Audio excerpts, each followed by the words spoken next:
നമസ്കാരം. ഞാൻ നിങ്ങളുടെ പ്രിയ കഥാകാരി ഡോക്ടർ ബീന.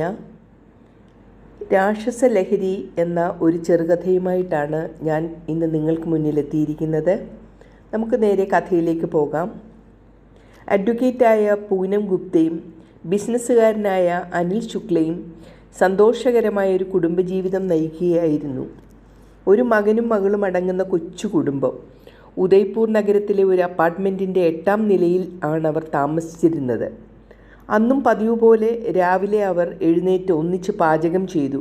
കുട്ടികളെ തയ്യാറാക്കി സ്കൂളിലേക്ക് അയച്ചു. അനിൽ ഓഫീസിലേക്കും പൂനം കോടതിയിലേക്കും പോയി. സാധാരണ വൈകുന്നേരങ്ങളിൽ പൂനം നേരത്തെ എത്തി കുട്ടികളെ കൂട്ടിക്കൊണ്ടു വരികയാണ് പതിവ്. എന്നാൽ അന്ന് 4 മണിയായപ്പോൾ സ്കൂളിൽ നിന്നും ടീച്ചർ അനിൽ ശുക്ലയെ ഫോൺ ചെയ്തു. കുട്ടികളെ വിളിക്കാൻ ഇതുവരെ മാഡം എത്തിയില്ല എന്ന് പറഞ്ഞു. ഉടനെ അനിൽ പൂനത്തെ വിളിച്ചെങ്കിലും അവൾ ഫോൺ എടുത്തില്ല. എന്തെങ്കിലും തിരക്കാകും എന്നയാൾ കരുതി. ഒടുവിൽ അനിൽ കുട്ടികളെയും വിളിച്ച് ഫ്ലാറ്റിലേക്കെത്തി. വാതിൽ ചാരിയ നിലയിലായിരുന്നു.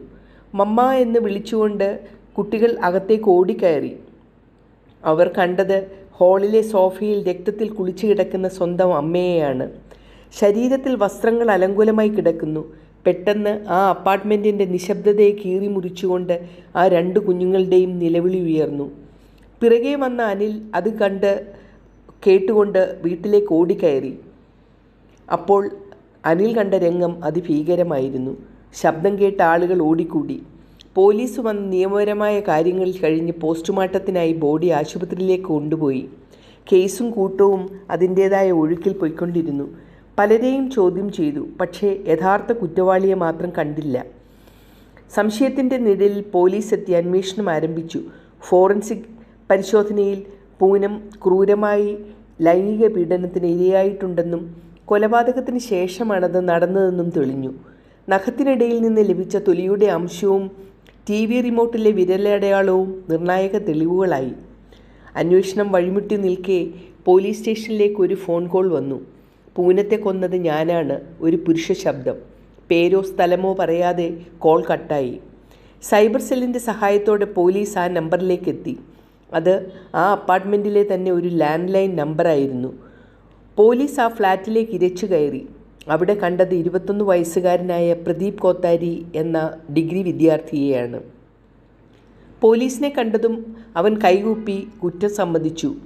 കുറ്റബോധം കൊണ്ട് ഉറങ്ങാൻ പറ്റുന്നില്ല എന്നവൻ വിതുമ്പിക്കൊണ്ട് പറഞ്ഞു. അവന് കുറച്ചുനാളായി മാനസിക വിഭ്രാന്തി ഉണ്ടെന്ന് അയാളുടെ മാതാപിതാക്കൾ വാദിച്ചെങ്കിലും ചോദ്യം ചെയ്യലിൽ ചുരുളഴിഞ്ഞത് ഞെട്ടിക്കുന്ന ക്രൂരതയുടെ കഥയായിരുന്നു. കോളേജിലെ ചില കൂട്ടുകാർക്കൊപ്പം അവൻ രാസലഹരി ഉപയോഗിക്കുന്നത് വീട്ടുകാർക്ക് അറിയില്ലായിരുന്നു. 4 വർഷങ്ങൾക്ക് മുമ്പാണ് പൂനവും കുടുംബവും അവിടെ താമസിക്കാൻ എത്തുന്നത്. അന്ന് 17 വയസ്സുണ്ടായിരുന്ന പ്രദീപ് പൂനത്തിൻ്റെ അയൽവാസിയായിരുന്നു. പൂനം അവനെ സ്വന്തം സഹോദരനെ പോലെയാണ് കണ്ടിരുന്നത്. പലപ്പോഴും അവൻ അവരുടെ വീട്ടിൽ വരികയും ഭക്ഷണം കഴിക്കുകയും ഒക്കെ ചെയ്തിരുന്നു. എന്നാൽ അവൻ്റെ മനസ്സിൽ പൂനത്തോട് തോന്നിയത് അടങ്ങാത്ത കാമാസക്തിയായിരുന്നു. പൂനത്തിൻ്റെ സൗന്ദര്യത്തിൽ ഭ്രമിച്ച അവൻ 4 വർഷമായി ആ ആഗ്രഹം മനസ്സിൽ കൊണ്ടു നടന്നു. പൂനവും അനിലും അവിടെ തന്നെ സ്വന്തം ഫ്ലാറ്റ് വാങ്ങി 8ാം നിലയിലേക്ക് മാറിയതോടെ അവരെ കാണാനുള്ള അവസരം കുറഞ്ഞത് അവനെ അസ്വസ്ഥനാക്കിയിരുന്നു. സംഭവ ദിവസം പൂനം രാവിലെ തന്നെ വീട്ടിലേക്ക് തിരികെ മടങ്ങുന്നത് അവൻ കണ്ടിരുന്നു. പൂനം മാത്രമേ വീട്ടിലുള്ളൂ എന്നുറപ്പാക്കിയ ശേഷം അവൻ അവിടെ ചെന്ന് കോളിംഗ് ബെൽ അടിച്ചു. പ്രദീപ് ആയതുകൊണ്ട് പൂനം വാതിൽ തുറന്നു. വീടിനകത്ത് കയറിയ പ്രദീപ് TVയുടെ ശബ്ദം കൂട്ടിവെച്ചു. ഗ്യാസ് ഓഫ് ചെയ്യാൻ അടുക്കളയിൽ പോയി വന്ന പൂനത്തെ അവൻ കടന്നു പിടിക്കുകയും തൻ്റെ ആഗ്രഹം തുറന്നു പറയുകയും ചെയ്തു. ഞെട്ടിപ്പോയ പൂനം അവനെ തള്ളിമാറ്റി ശകാരിച്ചു. ആ നിമിഷം അവിടെ മേശയിൽ കിടന്നിരുന്ന സ്പാനർ എടുത്ത് അവൻ പൂനത്തിൻ്റെ തലക്കടിച്ചു. ബോധരഹിതയായി വീണ പൂനത്തെ അവൻ സോഫയിലേക്ക് വലിച്ചു മാറ്റി. അവർ മരിച്ചുവെന്ന് ഉറപ്പായിട്ടും ക്രൂരമായി അവൻ ബലാത്സംഗം ചെയ്തു.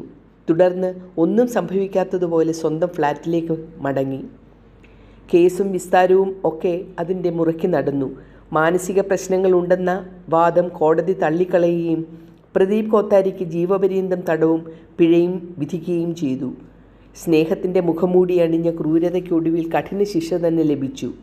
എന്നാൽ പാതിവഴിയിൽ നിലച്ചുപോയ പൂനത്തിൻ്റെ ജീവിതത്തിനും അവരുടെ പറക്കമുറ്റാത്ത 2 പിഞ്ചു കുഞ്ഞുങ്ങളുടെ അനാഥത്വത്തിനും അവരുടെ ഭർത്താവിൻ്റെ തകർന്ന ജീവിത സ്വപ്നങ്ങൾക്കുമുള്ള നീതിയാണോ അയാൾക്ക് കിട്ടിയ ഈ ശിക്ഷ എന്ന് മാത്രം ആർക്കും അറിയില്ല.